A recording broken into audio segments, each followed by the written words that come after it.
Ladies and gentlemen, Keith from iRepair Autos. I've been missing in action for the last 2 weeks, almost 3 now, but I'm back. Brand new video. Lots and lots and lots of viewers, some subscribers have sent me emails and private messages saying, hey, I have an SRS light that's on, disconnected the battery, didn't clear the light.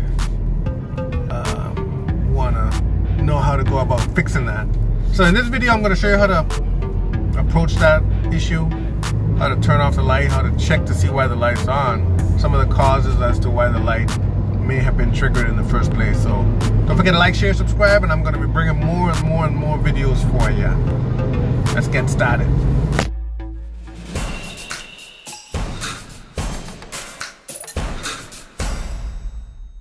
So here are the top reasons that will cause your SRS light to come on.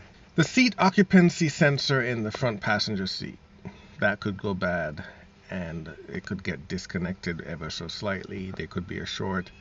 That's one of the number one reasons. Another popular one that I've seen is that your battery has a low voltage. The low voltage causes the sensors to send incorrect data. That incorrect data is interpreted as a fault in the sensors and it could trigger your SRS light. Your seatbelt latch. Your seatbelt latches over time, especially in the older Mercedes, get worn and the parts inside get a little loose, and that can trigger your SRS light. Another one that can cause it is the steering wheel lock spring. That gets worn out, and when it wears out, it will trigger the light as well. We kind of spoke about this already. The seatbelt sensor, those are known to go bad, especially after an accident. They may jam up and they're programmed to lock, and if you try reusing some of those, I've seen people open them and reset them. That can trigger your SRS light. Damaged wire contacts in your doors. Rarely happens, may happen if you get into an accident. The airbags weren't triggered but the wires were broken, or if you went into your door, change the speakers, maybe you had your car worked on, put a stereo system in, upgraded your speakers. If they're not careful, they could damage those electrical connections and cause your SRS sensors to give off no values, triggering your SRS light. The worst one is the defective airbag. If your airbag is defective, it will most certainly trigger that SRS light. So defective, damaged, or loose contact sensors throughout the vehicle, bumpers, etc., those can all trigger the SRS light. So any of these can cause the SRS light to come on. I would not guess as to which one is which one is bad.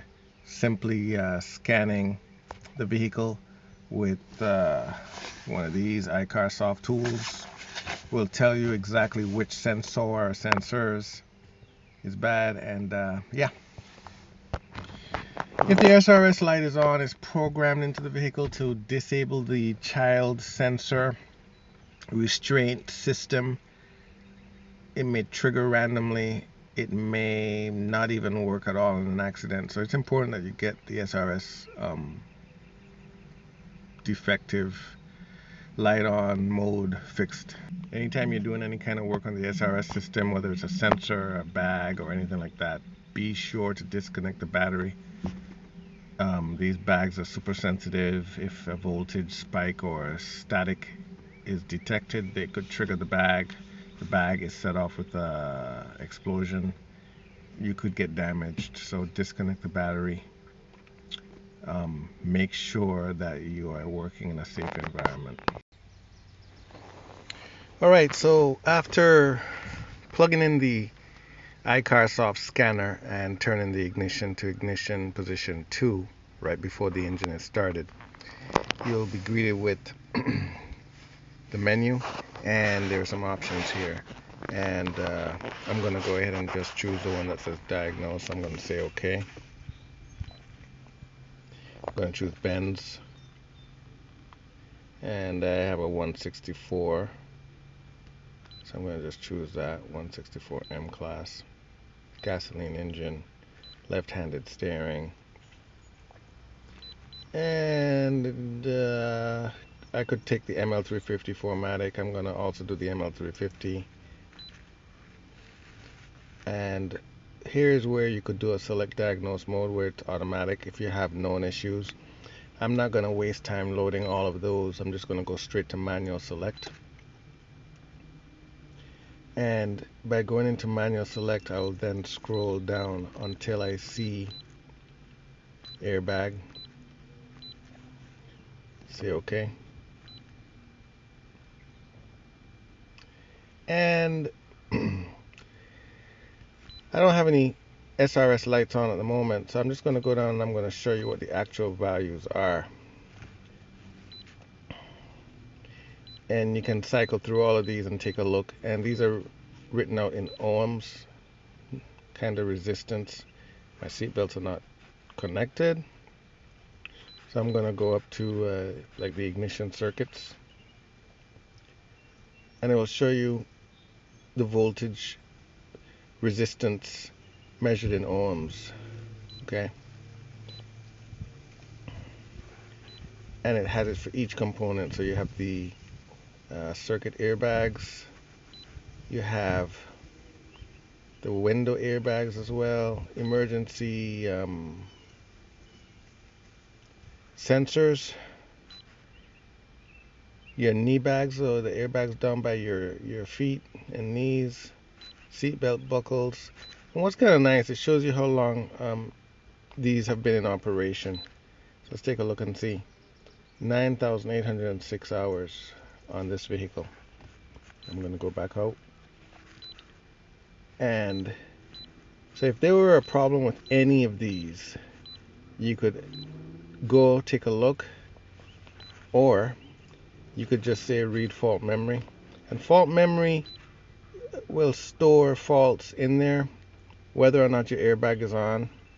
And like I said earlier, you can have faults in there if your battery, for example, triggered it, you disconnected a seat, or your voltage was low. So these are some that I've left in the system. I'll show you how to go ahead and clear that. So we're going to clear the fault memory. Say OK. Do you really want to do this? Yep. So those codes are cleared. Then say OK again. Go back up to read. Say OK. No DTCs found.